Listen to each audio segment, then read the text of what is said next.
दोस्तों, अगर आप आईटीआई कर रहे हैं, पॉलिटेक्निक कर रहे हैं या फिर इंजीनियरिंग कर रहे हैं इलेक्ट्रिकल स्ट्रीम से, या फिर आप किसी भी पावर जनरेटिंग स्टेशन से जुड़े हुए हैं या ट्रांसमिशन से जुड़े हुए हैं या फिर इलेक्ट्रिकल के अंदर फील्ड किसी भी फील्ड में काम करते हैं, चाहे मेंटेनेंस का काम करते हो चाहे ऑपरेशन का काम करते हो, या फिर आप इलेक्ट्रिकल पावर जनरेशन सेक्टर के किसी भी सेक्टर से जुड़े हुए हों, तो आपको एक जानकारी का होना आवश्यक है, जो कि है कि भारत के अंदर कितना पावर जनरेशन होता है और उस भारत की डिमांड कितनी होती है, भारत कौन से सेक्टर से कितना पावर लेता है, या फिर स्टेट गवर्नमेंट्स वाइज कितने प्लांट्स हैं वहाँ से पावर लेता है, या फिर उनकी डिमांड कितनी है, सेंट्रल गवर्नमेंट से पावर कितना लेता है और स्टेट गवर्नमेंट से कितना पावर लेता है, और जो प्राइवेट सेक्टर्स हैं उनसे कितना पावर लेता है, ताकि आपको ये आइडिया रहे कि भारत को कितने पावर की ज़रूरत रहती है और आप जिस स्टेट में रहते हैं उस स्टेट की पावर जनरेशन की डिमांड कितनी रहती है और वो अपनी डिमांड को किस तरीके से पूरा करता है और कितने प्लांटों से पावर लेता है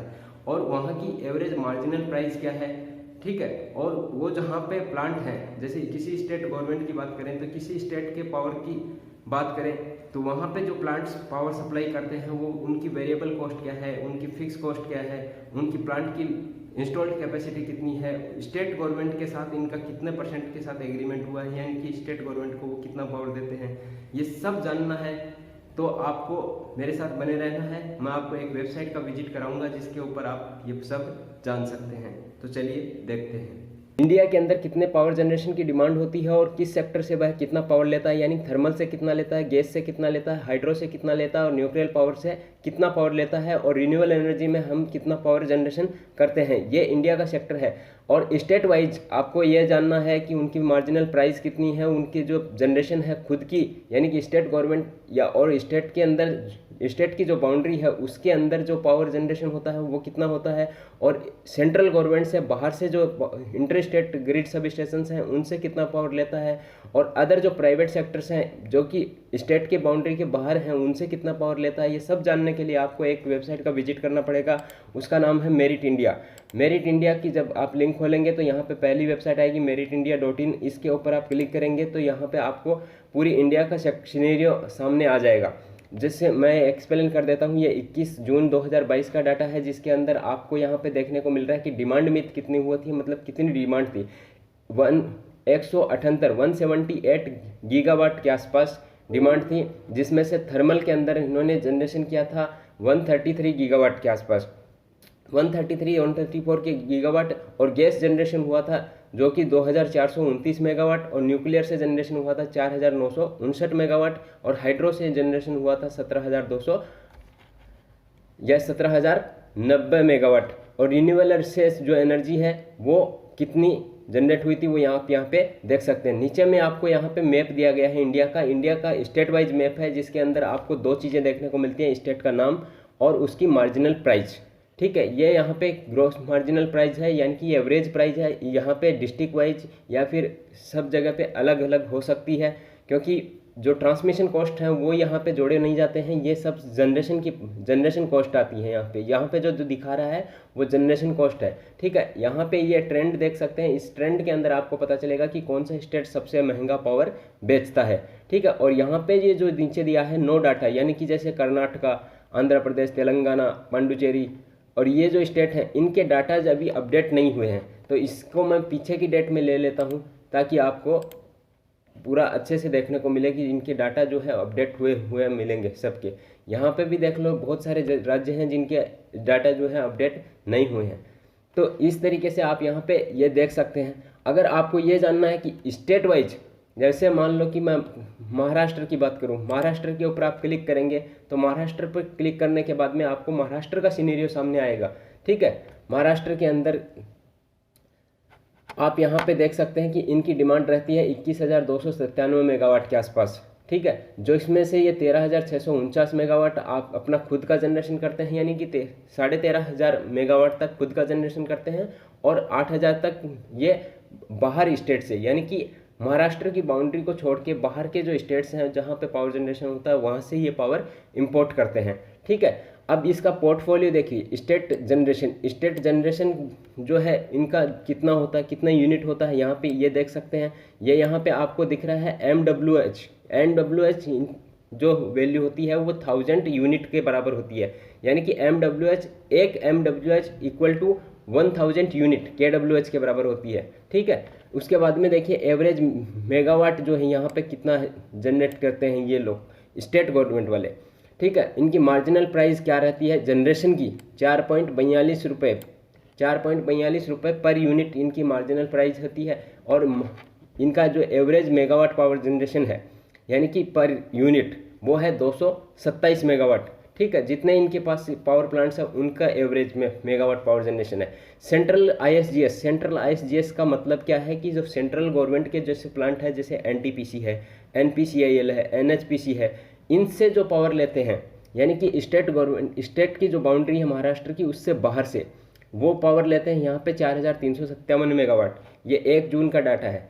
ठीक है, अदर ISGS के अंदर वो प्लांट आते हैं जो प्राइवेट सेक्टर के प्लांट हैं, प्राइवेट सेक्टर के और जो कि बाहर से पावर लेते हैं, मतलब स्टेट की बाउंड्री के बाहर से जो पावर लिया गया है वो है।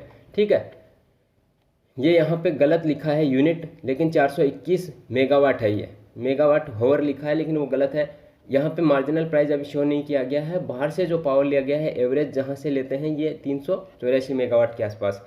बाइलेटरल और पावर एक्सचेंज, बाइलेटरल एनर्जी वो है जहाँ पे ये खुद का जनरेट करके दूसरों को बेच देते हैं और उनसे पावर लेते भी हैं। तो यह अगर पॉजिटिव वैल्यू रहती है तो इसका मतलब है कि इन्होंने पावर बेचा है यानी कि पावर लिया है, और अगर नेगेटिव वैल्यू रहती है तो इन्होंने स्टेट गवर्नमेंट ने दूसरे स्टेट को पावर दिया है। पावर एक्सचेंज से कितना पावर लिया है, पावर एक्सचेंज जैसे कि BSE और NSE है, जैसे कि जो कि कंपनीज के लिए पैसों का शेयर्स का एक्सचेंज करती है, वैसे ही ये पावर एक्सचेंज कंपनी है जो कि एनर्जी का एक्सचेंज करती है। उससे यह है कितना एनर्जी लिया है और एवरेज मेगावाट कितना लिया है। इसके नीचे में आप आएंगे तो यहाँ पे आपको दिखेगा एक ग्राफ जिसके अंदर आपको देखो प्लांट वाइज एनर्जी समरी है। यहाँ पे ये जो कलर में जो प्लांट है, जैसे ये 5 प्लांट है, ये शेड्यूल्ड एनर्जी है यानी कि मस्ट रन, यानी कि यहाँ पे ये जो 5 प्लांट है ये मस्टली चलते हैं इनके, और बाकी ये आगे जो प्लांट दिखाए गए हैं वो प्लांट हैं शेड्यूल के बेस पे चलते हैं।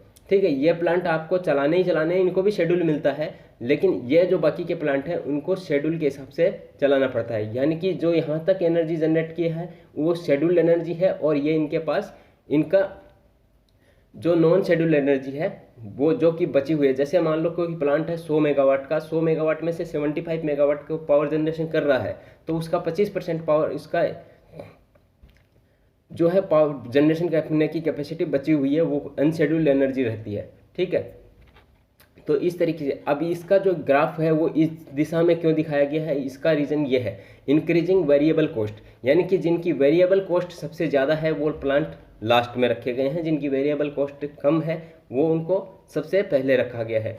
अब इनके अंदर आप देख सकते हैं, यहाँ पे आप यहाँ पे शो डिटेल पे जाएंगे तो यहाँ पे आपको और डाटा मिलेगा, यानी कि कितने टोटल प्लांट्स से पावर जो है स्टेट महाराष्ट्र लेता है। 55 प्लांट से पावर लेता है जो कि ISGS भी हैं और स्टेट जनरेशन भी है। यहाँ पे आप देख सकते हैं स्टेट जनरेशन, सेंट्रल ISGS और आपको यहाँ पे अदर ISGS। ठीक है, तो इस तरीके से आप यहाँ पे पता लगा सकते हैं कि कौन सा प्लांट है और कितना इसका प्लांट कैपेसिटी है। ठीक है, उसमें से प्लांट कैपेसिटी में से स्टेट को कितना लोकेटेड है, किस टाइप का प्लांट है, यानी कि थर्मल है, गैस है, या फिर हाइड्रो है, या फिर न्यूक्लियर है, या रिन्यूएबल एनर्जी है, या गैस है। तो इस तरीके से भी आप यहाँ पे टाइप ऑफ स्टेशन पता लगा सकते हैं। इसका ओनरशिप किसके पास है, यानी कि स्टेट गवर्नमेंट के पास है, या फिर सेंट्रल गवर्नमेंट के पास है, या फिर प्राइवेट सेक्टर के पास है। तो यहाँ पे प्राइवेट सेक्टर का नाम नहीं पता चलेगा, लेकिन ये पता चल जाएगा कि ये प्राइवेट कंपनी है।